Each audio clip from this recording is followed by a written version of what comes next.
আসসালামু আলাইকুম। পঞ্চম শ্রেণীর ছোট্ট সোনামণিরা, অনেক অনেক প্রীতি ও শুভেচ্ছা। আশা করছি ভালো আছো। আজকে তোমাদের গণিত বইয়ের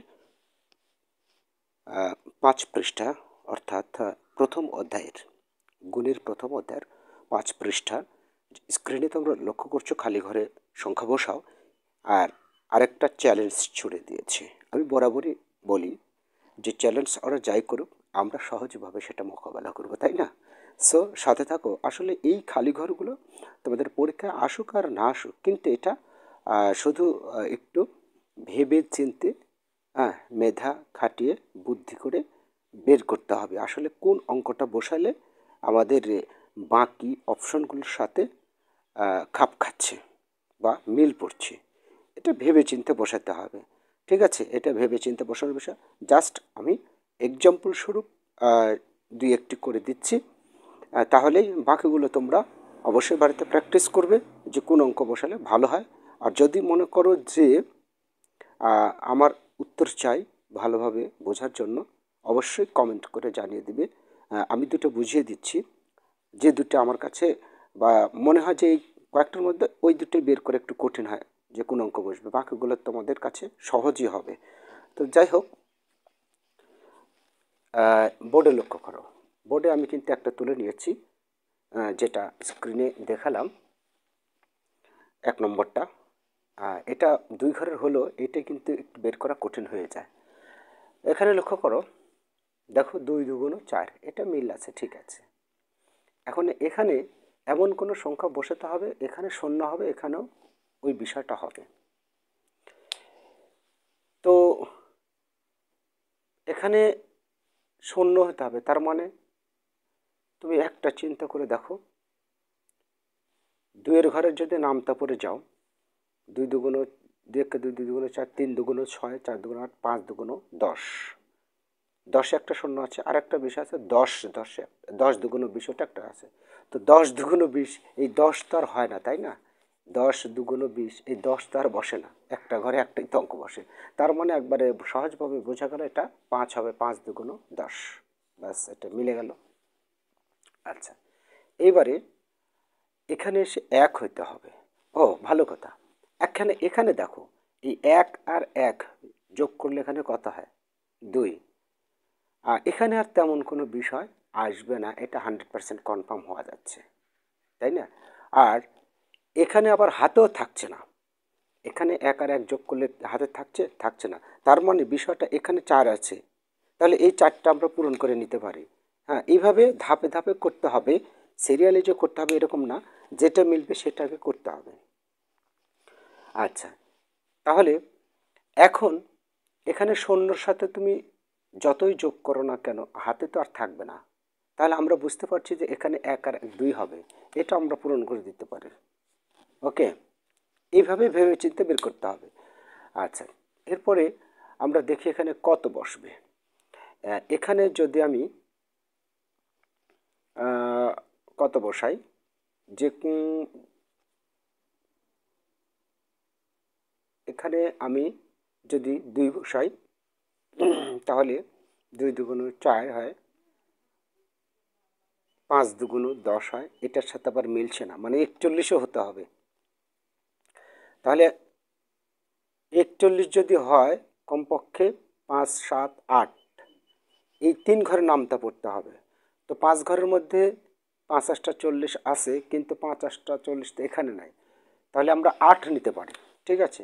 এখানে যদি ৮ নিতে পারি, ৮ দিয়ে কত হবে দেখো, ৮ দুগুণ ১০-এর শূন্য হচ্ছে, ৮ দুগুণ ১০-এর শূন্য, এবং ৫ দিয়ে ৮কে যদি গুণ করো, ৫ ৮টা ৪০, আর ১-এ ৪১, এই যে মিলে গেল। এখানে এসে আবার এই ৪ ১, এই যে ৪১ আছে, এটাও তো মিলতে হবে, তাই না? এই ৪১ তো মিলতে হবে। তুমি যতই অন্য ঘরের বা নামটা পড়ো না কেন, এই ৪১ কিন্তু মিলবে না। এই ৪১টা তো মিলতে হবে শর্ত অনুযায়ী, কারণ আমরা ধাপে ধাপে এদিকে যা দিয়েছে ভুল না, পরবর্তীতে এসে এই ৪১ মেলানোর জন্য এই কাজটা করতে হলো। যাই হোক, শূন্য, তাহলে এখানেও শূন্য হচ্ছে। এই হচ্ছে বিষয়। ধাপে ধাপে করে ইনশাল্লাহ তোমরা বের করতে পারবে।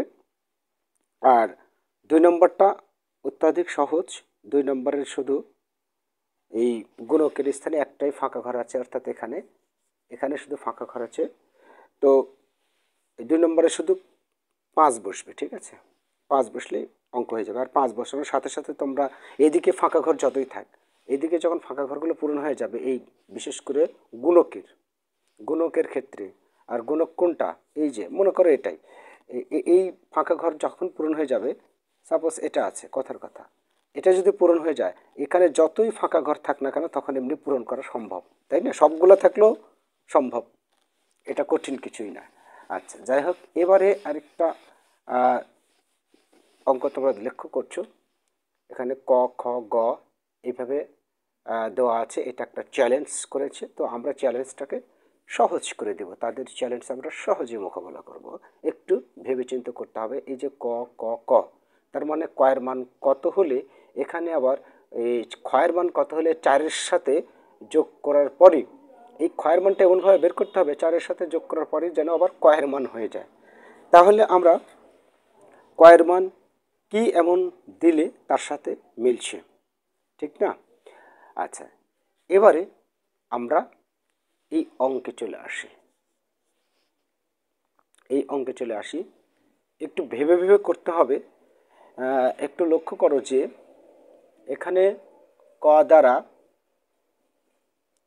গকে যদি গুণ করো, বিষয়টা বুঝো, ক দ্বারা যদি গকে গুণ করো ক হয়, এই কই নামেছে, তার মানে এখানে এমন একটা অঙ্ক নিতে হচ্ছে, বা গয়ের মানটা এমনভাবে নিতে হচ্ছে, গয়ের মানের কোনো পরিবর্তন হচ্ছে না, মানে হয়তোবা 1 হবে, 1 হলে তবেই তো কয়ের সাথে 1 গুণ করলে কয়েকে কয়ই হয়, আর কয়ের মান যত ধরবে ততই বসবে, তাই না? তো কয়ের মান আমরা যদি ভেবে চিনতে একটু দেখো, আমার যেহেতু আগে করা আছে তাই আমার বারবার উত্তরটাই আসতেছে। কয়ের মান যদি আমরা 7 ধরি, ঠিক আছে, কয়ের মানটা যদি আমরা 7 ধরি, আচ্ছা, তাহলে 7 × 7 হবে। তাহলে দেখো এই কটা মিলে গেল, এবং এখানে পরবর্তীতে যে যোগ করে ক বসেছে সেটাও 7 মিলে যাচ্ছে। আবার 7 দুগুণ 14, বিষয়টা বুঝো, 7 দুগুণ 14 হচ্ছে। দেখো এই যে 14, এই যে 4টা মিলে গেল, এবং এখানে যে 14 বসালাম, এই যে দেখো এই গয়ের মান যে 1, এই যে গয়ের মান যে 1, 1 কিন্তু বসে গেল, তাই না? এই যে গয়ের মান 1, 1 বসে গেল, দেখো অনেক সুন্দরভাবে মিলে যাচ্ছে কিন্তু। আচ্ছা, এবারে 1-এর সাথে খ গুণ করেছে, তাহলে ক্ষয়ের মানটা কত হচ্ছে? 1-এর সাথে যদি খ গুণ করে তাহলে তোমার এখানে কত বসবো? আচ্ছা, যাই হোক, এখানে একটা ঘর চলে গেল। তারপরে এখানে এসে তোমার খ দিয়ে যদি আমি এখানে একটু এখানে ভাবি আমি, যে এখানে 6 এবং ক্ষয়ের মান কত হবে, যার এই ক্ষয়ের মানের সাথে 4 যোগ করলে ক হবে, ক মানে কত, 7, তার মানে এখানে 7 হবে কখন, 4-এর সাথে 3 যোগ করলে, তার মানে 6 আর 3 63 হচ্ছে, তাহলে 63 হতে হবে অবশ্যই। 63 বলতে তোমার ক্ষয়ের মান যদি আমি 3 ধরি, এই ক্ষয়ের মান যদি 3 ধরি, দেখো 3 একে 3, এই যে 3, তাই না? ক্ষয়ের মান যদি 3 ধরো, 3 একে 3 হবে, আর ক্ষয়ের মান যদি 3 ধরো, 3 দুগুণ 6 হবে। তাহলে দেখো এটাও মিলে গেল, ক্ষয়ের মান 2, 3, এই 3 যদি এখানে বসতো, 4 আর 3 7, এই যে 4 আর 3 7 মিলে গেল, 6 আর 1 7, দেখো প্রত্যেকটাই 7। তাহলে ক্ষয়ের মান কত ধরতে হবে, 3 ধরতে হবে। আর শুধু অঙ্কে লিখে দিবে যে এখানে যেহেতু বলেছিল যে নির্দিষ্ট অঙ্ক নির্দেশ করে ক, খ, গ এর অঙ্কগুলো নির্ণয় করে, অতএব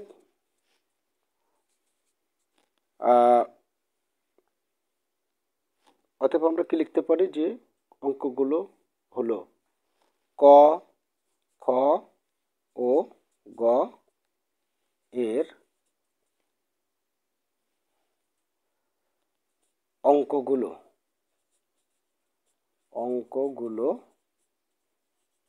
হলো যথাক্রমে কত হচ্ছে, কয়ের মান হচ্ছে তোমার 7, তারপর হচ্ছে ক্ষয়ের মান হচ্ছে যে 3, গয়ের মান হচ্ছে 1, তাই না? এভাবে লিখলে হবে, একই বিষয়। তাহলে আশা করি বুঝতে পেরেছ শিক্ষার্থীর বন্ধুরা। তাহলে আজকে 5 পৃষ্ঠা এটাই থাক, আগামী দিন থেকে অনুশীলনীতে চলে যাব। অবশ্যই কমেন্ট করে জানিয়ে দেবে কোন পৃষ্ঠার অঙ্কের সমাধান তোমরা চাও এবং কোন অঙ্কগুলো চাও। আমি তো অনেক কিছু বাদ রেখে যাচ্ছি বলতে একই পর্যায়ের একই অর্থাৎ সমজাতীয় অঙ্কগুলো, তাই আমি এগুলো বাদ দিয়ে যাচ্ছি। ভালো থেকো, তোমাদের দীর্ঘ জীবন কামনা করে এখানে শেষ করছি। আল্লাহ হাফেজ।